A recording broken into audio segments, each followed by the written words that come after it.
on the table and I could just check, especially in American one where I'm transferring from pounds to kilograms. But then I went, hang on, I want that in my workplace. So I'm going to sneak it in. And I'm going to get told off by IT yet again for bringing some other device into work. And now think about the real estate agents. When was the last time you went to an open home and they didn't have an iPad there taking your name and your details? Heck, when was the last time you went and saw a client and didn't take a tablet with you? And if you're not doing that, then you should be. Nice nodding, yeah, yes, right? These things came into our life. Well, I think AI is doing exactly the same thing. So, how many of you use Google Maps to get here? Yeah, there's a few. Actually, quite a fair few. Okay, great. How many of you used Siri to check the weather this morning before deciding what to wear? Or, how many of you use bank feeds with your clients? Well, there's examples of machine learning and AI in our lives right now. It's here. It's pretty cool. So, if it's already here, how did we get here so quickly and so quietly? Well, let's take a quick look. How many of you remember this machine? Yeah, it was a cool machine, right? Steve Jobs rolled it out on stage and it said, "Hello, I'm a Mac." I don't know if it ever said any more than that, but hey, it could talk, sort of. I remember playing Tank Wars on that. It was an amazing machine. 20-something years later, they launched the iPhone. And it was incredible, right? 100 times faster than that original Mac, and it's in my pocket, and I can do incredible things with it. And only 5 years later, they brought this out, the little watch. Anyone know what a gigaflop is? It's a lot of processing. I don't really know how many zeros are in there, but it's a lot more processing than the original iPhone. And then last year, the earbuds, if you can find the things, because they're never installed when you want them. But hang on a second, those are just, why have I got headphones up there? They've got a computer chip inside them, right?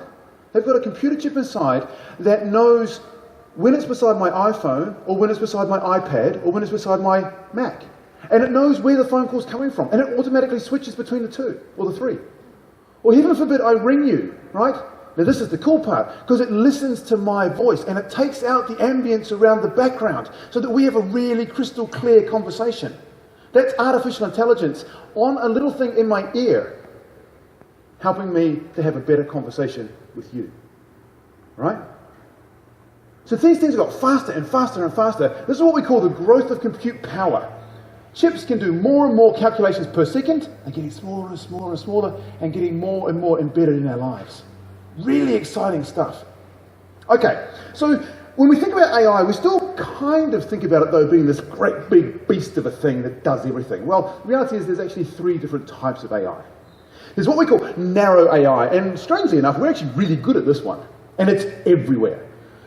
This is narrow AI, right? Those iPods, AirPods, the things in my ear, too many Apple names, are really good at listening to my voice. Pretty much useless at making me toast in the morning. I don't even know how you get near a toaster. Or let's think about driving a car, right? That's actually a single thing. So I could go and buy a Tesla, and I could say, take me home, and it can drive me from the dealership back to my house, and it would know, when to change lanes, and hey, it's starting to rain, put the wipers on, and go through a tunnel, turn the lights on, pass that slow driver in front of me. It'll do all that. Easy. The other thing with narrow AI is that it has this ability to self-improve. So the more times I drive that same route home, the better the car gets at doing that journey. Makes sense, right? Nice and easy. Now, let's say I have an Oprah moment, and I say, under your seats, everyone's got a Tesla. Woohoo! Oh, come on, Christchurch. I gave you all free cars. Okay, so you've all got fancy new cars. There's 100 and something or other of them, 200 of them, and they're all on the road and they're all driving together. Now, I drive on sealed roads all the time, never on gravel. And yet, this group frequently drive on gravel, right? Now, their cars are learning about handling on gravel and sharing that information. And my car automatically gets that knowledge.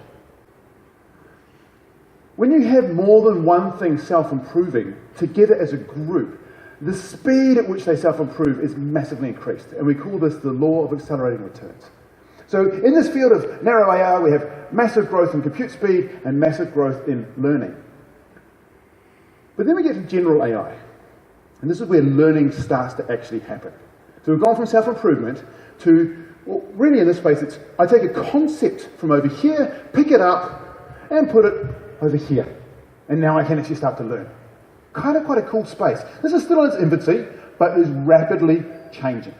Google's doing some cool stuff here. Google Translate understands languages. Lift up that concept, put it over here, and you can start to teach computers music or art. Heck, they've even got computers now developing new versions of artificial intelligence themselves. Kind of quite cool. Now, when we think about narrow AI and general AI and compute speed and all this other technical mumbo-bumbo, let's put it back to something we know, human IQ. The computers and the AI we're talking about today is roughly the IQ of somewhere between an insect and a mouse. Not particularly smart. But what happens if we go beyond that to our level of knowledge, as me as an individual, or the combined knowledge of us in the room?